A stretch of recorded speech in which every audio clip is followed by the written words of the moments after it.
नमस्कार श्रोते मित्रहो. बोलती पुस्तके सादर करत आहे ज्येष्ठ साहित्यिक ग. बेहरे लिखित कादंबरी उतरंड. प्रकरण 11. खरं म्हणजे आता मी ह्यात खूप अडकले होते. मला यातही काहीच प्रसिद्धी नको होती. खटला जिंकूनही माझा काही फायदा नव्हता. कदाचित मला नुकसान भरपाई म्हणून पुन्हा दिवाणी दावा लावून पैसे मिळवता आले असते. नाही असे नाही, परंतु माझी जी अकारण प्रसिद्धी झाली होती तिच्यामुळे माझ्या आयुष्याची ससे होलपट होत होती. फायदा झालाच असला तर तो आचार्यांचा, कारण त्यांच्या वृत्तपत्रांना मी एक नवीन खाद्य झाले होते. गंगजे वकिलांनी खटला जिंकला असता तर त्यांना वारेमाप प्रसिद्धी मिळणार होती. खरा फायदा झाला असता तर तो दादासाहेबांचा, कारण वाच्यता झालेल्या एका प्रकरणातून ते बाहेर पडले असते. दादासाहेबांची साक्ष कोर्टात काढावी यासाठी खूप प्रयत्न झाले, पण कोर्टाने ती विनंती नाकारली आणि आमच्या वकिलांनी त्यांच्या साक्षीचा या बदनामीच्या खटल्यात कसा काय उपयोग होतो याबाबतीत अनेक कायदेशीर मुद्द्यांचा उहापोह केला. या सगळ्या लांबलचक खटल्याच्या प्रकरणात माझ्यावर आर्थिक ताण खूप पडला. कितीही काटकसर केली तरी घर खर्चाला लागणारे पैसे उभे करावे लागत होते. शिवाय उल्काला मी लोणावळ्याच्या मिशन स्कूलमध्ये ठेवलं होतं, तोही खर्च मला चालवावा लागत होता. एकदा असा चर्चेत काही विषय निघाला तेव्हा गंगजे यांनी आपल्या खिशातून मला 2,000 रुपये काढून दिले. मी ते घ्यायला काकू करू लागले. तेव्हा खटल्याचा निकाल लागल्यावर सवडीने ते मला परत करा असे ते म्हणाले. एखाद्या अशिलाचे काम फुकट करावे इतपत समजण्यासारखे होते, पण त्यांनी उचलून पैसे द्यावेत ही गोष्ट प्रथमच घडली असावी. हळूहळू आपण वकिलांच्या कच्छेपी जातो आहोत हे मला कळत होते, पण मी अगदी आगतिक होत चालले होते. खटल्याचा निकाल 4 दिवसात लागणार हे नक्की झालं तेव्हा गंगजांचा मला फोन आला. मला नाही म्हणता येईना. मी गंगजांच्या घरी गेले तेव्हा गंगजे कपडे घालून तयारच होते. मला काही समजेच ना. तेव्हा ते म्हणाले, आपल्याला एका महत्त्वाच्या ठिकाणी जायचं आहे, एका गृहस्थांना भेटायचं आहे, तेव्हा शहाण्यासारखं वागा. मी नाही समजले. समजेल, तिथे गेल्यावर समजेल. मग आम्ही गंगजांच्या गाडीत बसून मरीन ड्राईव्ह जवळच्या एका इमारतीत गेलो. आपण कुठे जात आहोत हे मला समजत नव्हतं, पण एका आलिशान फ्लॅटमध्ये गेल्यावर कळलं की आपली केस ज्या न्यायाधीशांसमोर चालली आहे त्यांनाच आपण भेटायला आलो आहोत. पण घर तर एखाद्या कोट्याधीशांच्या घरासारखं होतं. म्हणजे ते त्यांचे खचित नव्हते. खरं तर यापुढे काय घडलं हे नमूद करण्यात सुद्धा अर्थ नव्हता. न्याय इतक्या सोप्या पद्धतीने विकत मिळतो हे मला माहीत नव्हतं. न्यायाधीशांना शरीर विकून मी आज न्याय विकत घेणार होते. न्यायासनावर बसलेला कठोर मुद्रेचा हाच का तो माणूस? आता लंपट, हावरा आणि चळलेला हा म्हातारा. गंगजे दुसऱ्या खोलीत जाण्याची वाटसुद्धा पाहत नव्हता. न्यायासन, पत्रकारिता, वकिली पेशा, शरीर विक्रय करणारी क्षुद्र स्त्री, कसले न्यायाचे नाटक चालले होते. प्रतिकाराची सारी शक्ती संपलेली होती. एका मृत व्यक्तीप्रमाणे मी अचेतन पडलेले होते आणि समोरचा तो लंपट माणूस माझ्या शरीराशी खेळत होता. हा सत्य आणि न्याय यांचा कैवारी होता. जे शरीर एकेकाळी मला अभिमानाचे वाटत होते त्या घटकेला मला किळसवाने वाटले. यातच भर म्हणून की काय माझ्या देहाचा चोळामोळा करून न्यायमूर्ती निघून गेल्यानंतर गंगजे खोलीत आले. त्यांना पाहताच माझा सारा संताप मला आवरेनासा झाला. माझ्या अंगाशी ते लगट करू लागताच मी त्यांना थाड थाड थोबाडीत मारल्या. वस्त्रे सावरली आणि लिफ्टची सुद्धा वाट न पाहता धाड पायऱ्या उतरून टॅक्सीला खुनून घरी आले. 2-3 दिवसानंतर निकाल लागला. संपादकांना आणि प्रकाशकांना 1 महिना साधी कैद आणि 25,000 रुपये दंड करण्यात आला. 15,000 रुपये मला देण्यात आले. निकालावर अपील दाखल होणार असल्यामुळे मला पैसे मिळण्याचा प्रश्नच नव्हता. त्यामुळे माझ्या आर्थिक विवंचना काही सुटण्यासारख्या नव्हत्या. एकंदर नाटकातील माझी कामे कमी झाली होती, परंतु खटल्याचा निकाल लागला आणि त्या परिस्थितीचा फायदा घेऊन फॅमची भूमिका असले एक नाटक माझ्याकडे आले. या नाटकात काम करून नाटकातील माझी प्रतिमा मलिन होणार होती, पण माझ्यापुढे काही इलाज नव्हता. नाहीतरी माझा बदलौकिक जगजाहीर झालाच होता. नाटक तसे सामान्य होते, परंतु नाटकातल्या घटनाच अशा होत्या की नाटक नक्की चालण्यासारखं होतं. नाटकाची जी एक नवीन लाट येऊ पाहत होती त्यातलंच हे नाटक प्रत्यक्ष प्रकाशात येण्यापूर्वीच वेगवेगळ्या कारणाने गाजलं होतं. 15-20 दिवसांच्या घाईगर्दीच्या तालमीनंतर नाटकाचा शुभारंभाचा प्रयोग झाला. हे नाटक पहिल्याच प्रयोगात उचललं गेलं आणि त्याच्यावर वादंग उठला. बोलून चालून शरीराचे उन्मत्त प्रदर्शन होतं. अश्लील आणि द्वयर्थी कोट्या आणि एका विकृत स्त्रीचे त्यात प्रदर्शन होते. या नाटकामध्ये खरोखरच मला उघडं नागडं करून ठेवलं होतं. नाटक बंद करावं यासाठी कोणीतरी कोर्टात गेलं, पण कोर्टातून तात्पुरती बंदीही मिळवण्यात आली आणि तोपर्यंत नाटकाचे 30-40 प्रयोग महिन्याभरात होऊनही गेले होते. या नाटकानंच पहिल्यांदा मला खऱ्या अर्थानं पैसे मिळवून दिले. मला वाटलं होतं माझं तारुण्य ओसरतंय आणि ते फारसं खोटंही नव्हतं.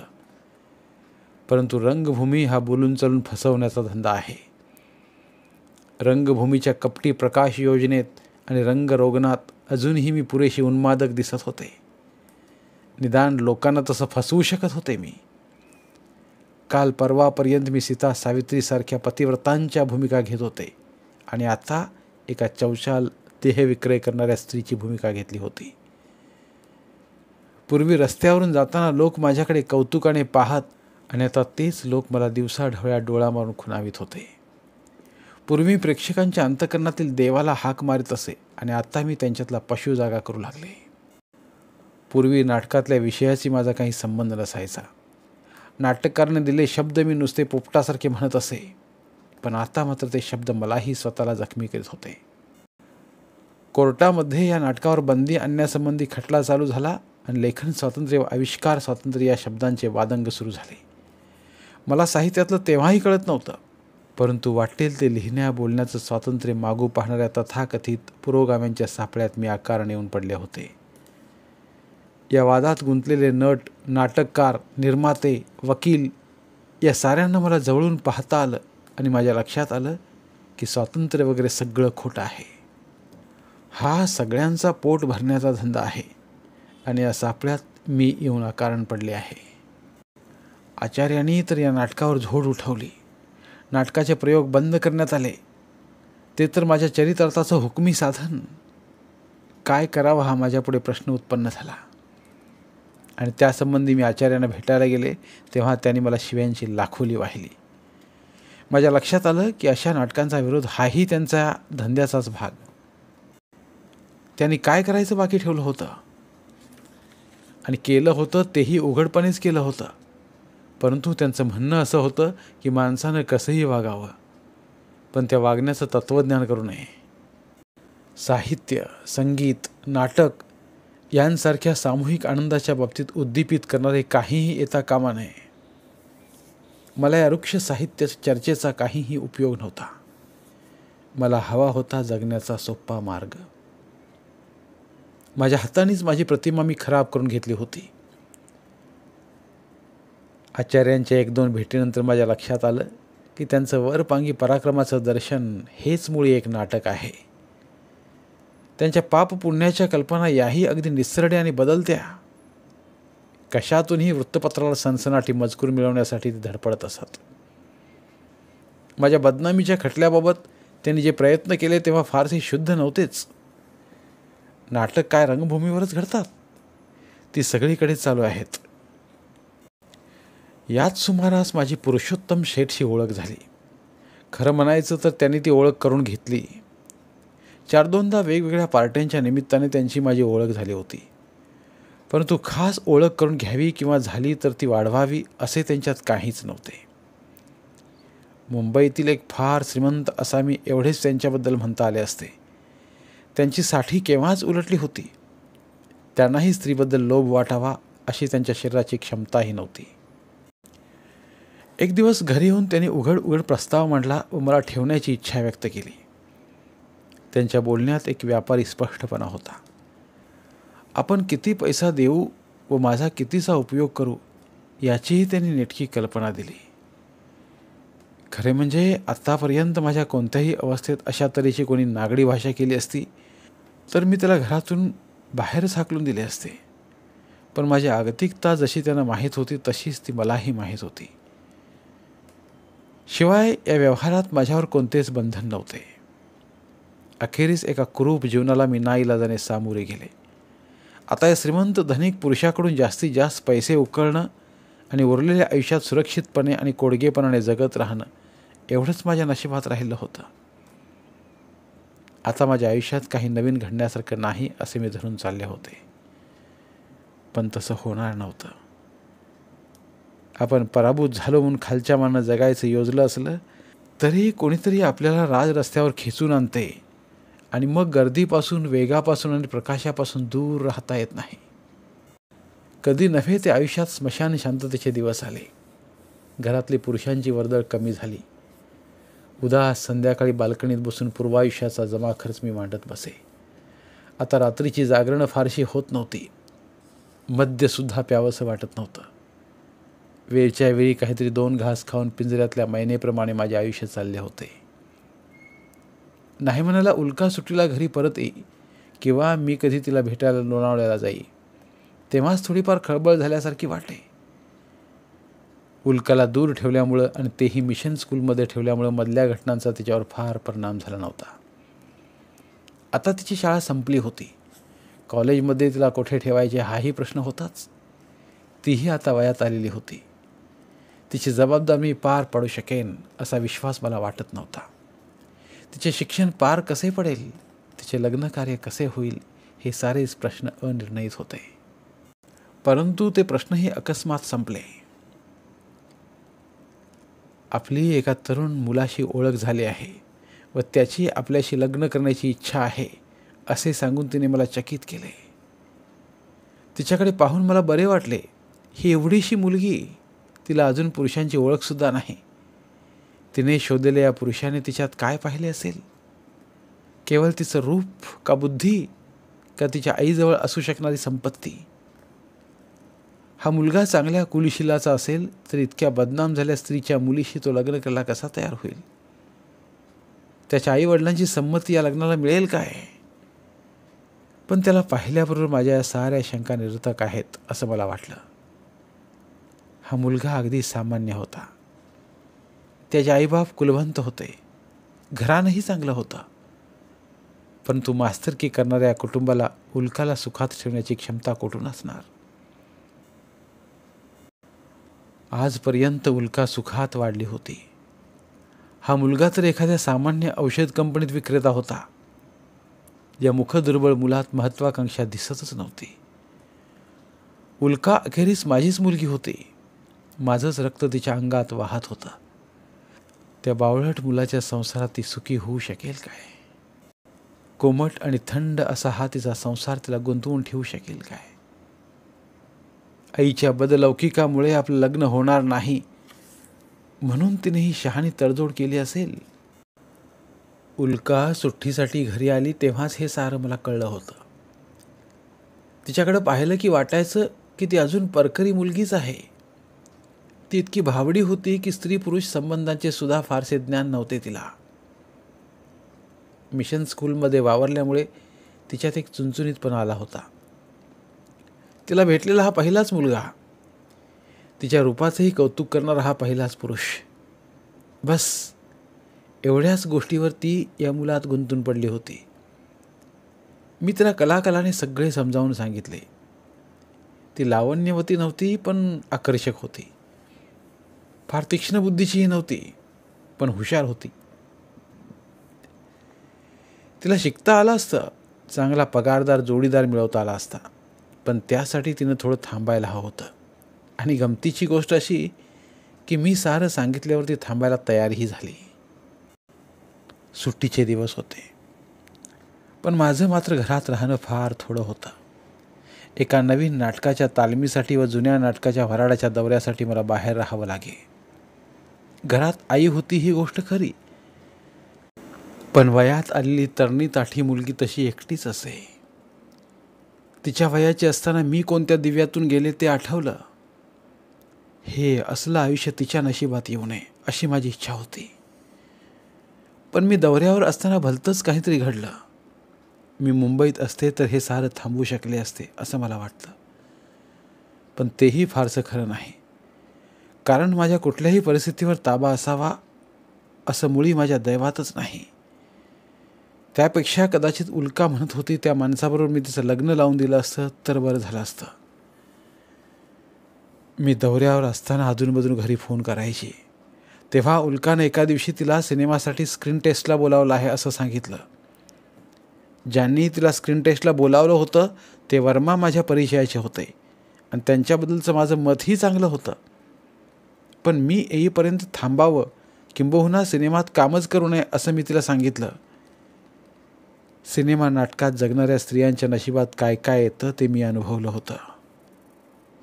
उच्चस्थानी पोचणाऱ्या स्त्रियांनासुद्धा जर प्रतिष्ठित वेश्येचं आयुष्य भोगावं लागतं तर मग अदल्यामधल्या योग्यतेच्या स्त्रियांचं आयुष्य सांगायलाच नको.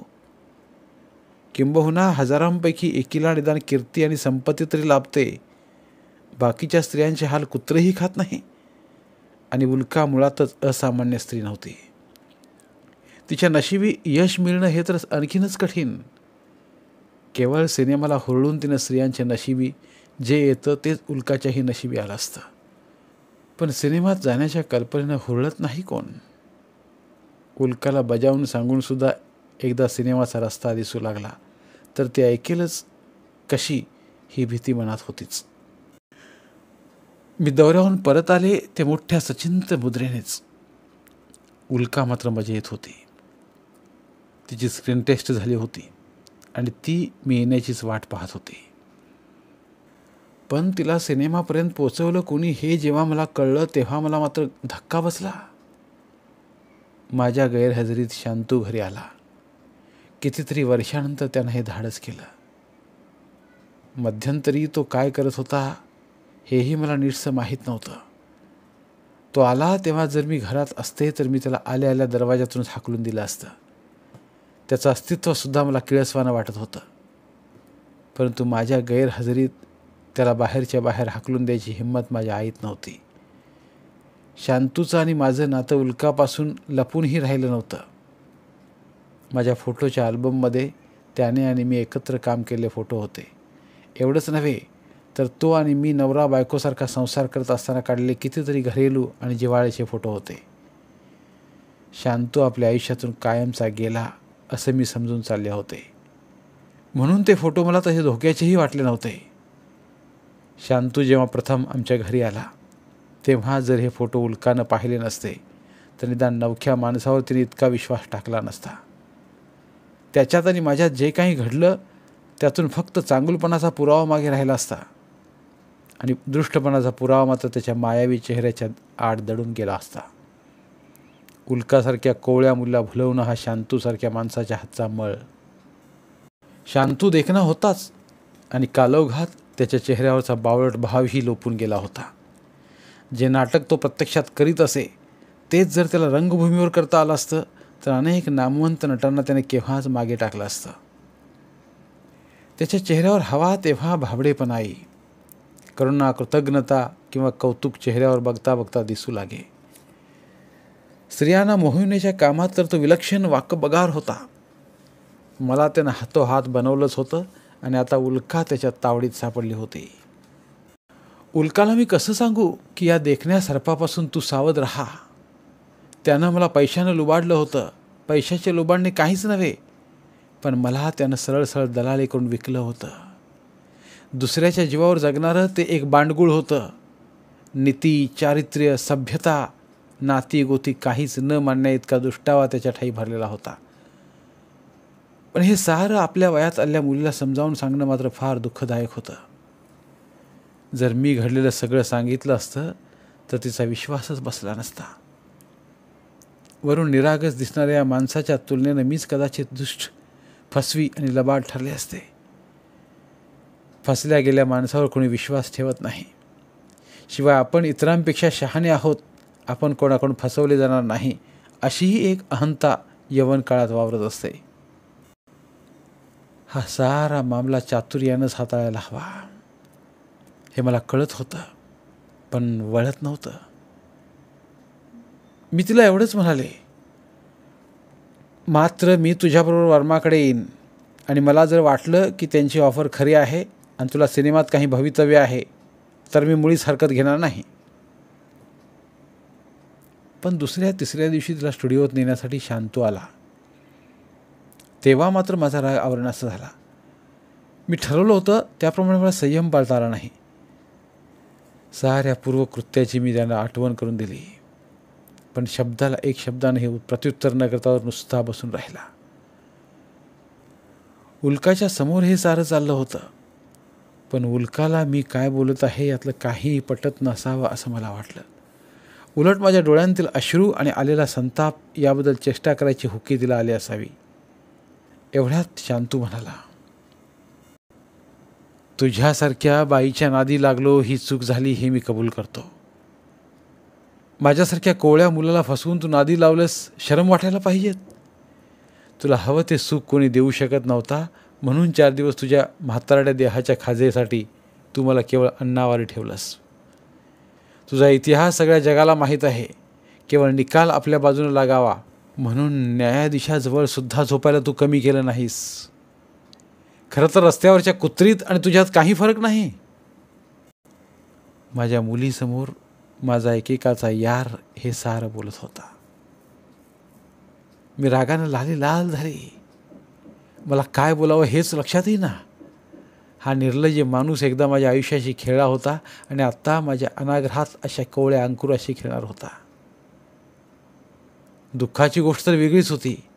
उल्काच्या डोळ्यात माझ्याबद्दल सहानुभूती तर काडीची दिसत नव्हती.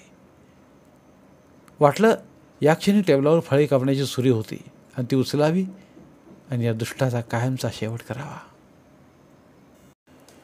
माझ्या डोळ्यांसमोरून उल्का त्याचा हात धरून बाहेर पडली आणि दरवाजाचा आवाज तेवढा कानी आला. उल्काला मी कशी रोखणार होते? तिला रोखण्याची शक्ती माझ्या गलित गात्र शरीरात उरलीच नव्हती. वासनेचे दुष्ट रक्तबीज मी वाहून आणलं आणि तेच उल्काच्या देहात वाहत होतं. सर्पदंशापासून बचावण्यासाठी जनमेजयाने सर्पयज्ञ केला व स्वतःला बंदिस्त घरात कोंडून घेतलं, परंतु त्याचा काहीही उपयोग झाला नाही. कुठंतरी वासनेचा सर्पदंश करण्याची वाट पाहतच असतो आणि शांतूच्या रूपाने माझ्या घरातच विषारी सर्प शिरला होता. या सापाला मी दूध पाजून कुरवाळलं आणि हाच सर्प मला असा दंश करणार होता की त्या विषावरचा उतारा मला कधीच सापडणार नव्हता. माझ्या दुर्दैवाची कहाणी आता अखेरला आली आहे. मी भोगलेल्या प्रत्येक सुखाची किंमत मला द्यायची आहे. माझी मुलगी आता ज्या बिछाण्यावर शांतूने माझे शृंगार केला त्याच बिछाण्यावर उघडी नागडी होऊन पडली असेल आणि माझीच कोवळी पालवी तो आता खुडत असेल. मी काहीच करू शकत नव्हते. जीवाभावाचा कोणी मित्रही नव्हता. नाट्य व्यवसायातल्या माझ्या परिचितांना हे माझं दुःख सांगूनही समजणार नव्हतं.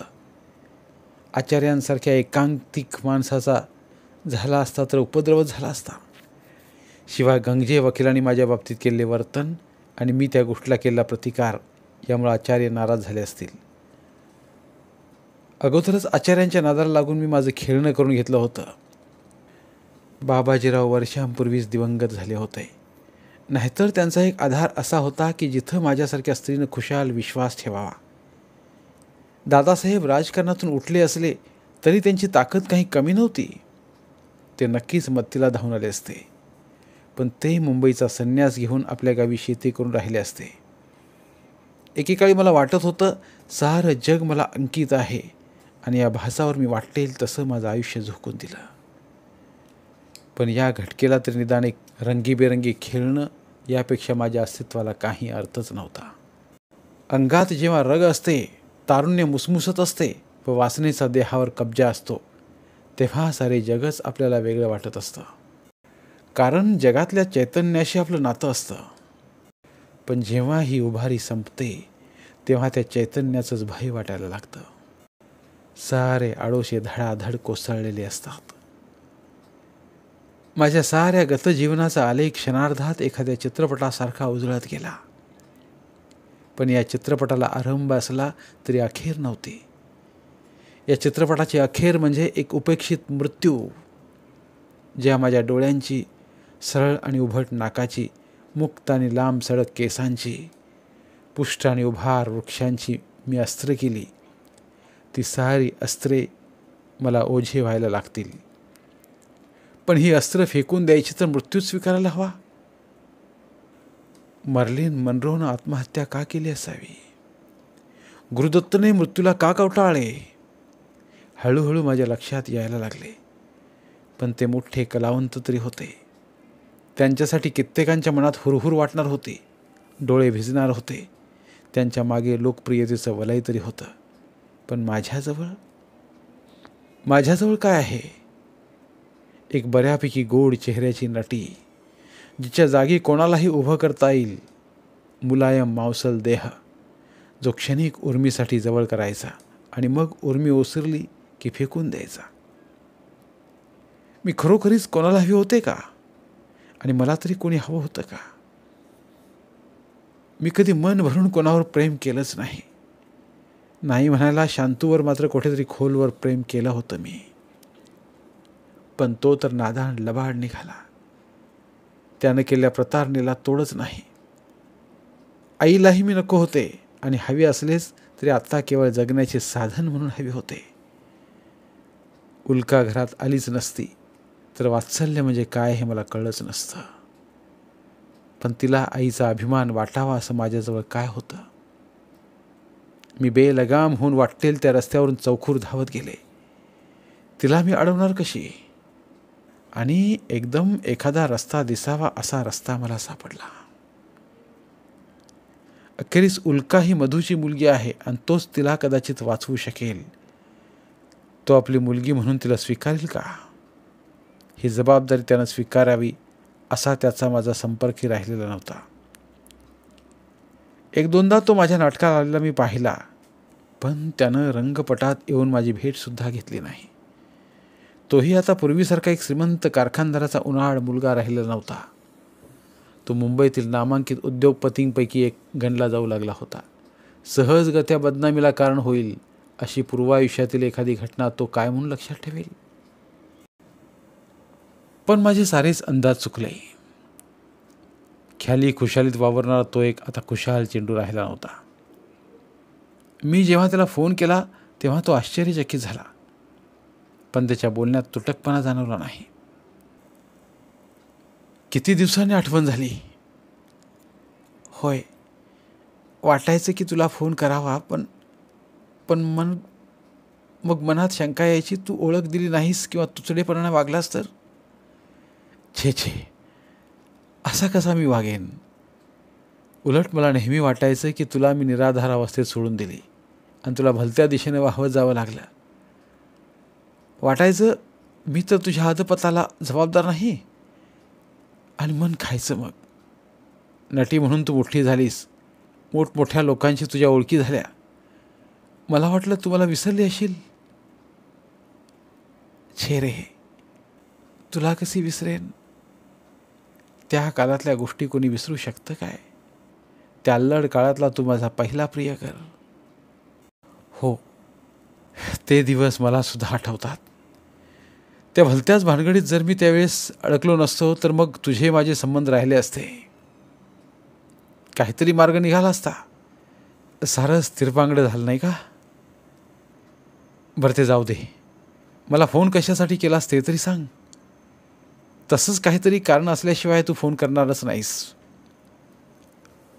तसंच कारण आहे. अगदी नाजूक कारण आहे आणि तुझ्याशिवाय या कामी मला कोणाचीही मदत होणार नाही. काही पैशांची अडचण आहे का? छे रे, ज्या रस्त्यावर मी चालले आहे त्या रस्त्यावर पैशांची अडचण नसतेच. परंतु तुझी माझी गाठ पडण्याशिवाय सारं काही सांगता येण्यासारखं नाही. ठीक आहे, केव्हा भेटूया? केव्हा नव्हे, अगदी आत्ताच भेटलं पाहिजे, ताबडतोब. इतकी तातडी? होय रे मधू, तुझी मुलगीच अडचणीत आहे. माझी मुलगी? सारं विसरलास एवढ्यात मधू? नाही, धन्यवाद. प्रिय श्रोते मित्र हो, आपल्यासाठी एक आवाहन. आमच्या चॅनलच्या प्लेलिस्ट विभागात तुमच्यासाठी शेकडो कादंबऱ्यांचे ऑडिओ बुक्स उपलब्ध आहेत. तिथे प्रत्येक कादंबरीचे सर्व भाग एकत्रित मिळतील. त्यामुळे सध्या सुरू असलेल्या क्रमशः कादंबरीच्या पुढील भागासाठी वाट पाहण्याची गरज नाही. तुमच्या वेळेनुसार तुम्ही संपूर्ण कादंबरी सलगपणे ऐकू शकतात आणि साहित्याचा आस्वाद घेऊ शकता. कृपया आमच्या चॅनलच्या होमपेजवर जाऊन प्लेलिस्ट चेक करा आणि तुमची आवडती कादंबरी निवडा. धन्यवाद.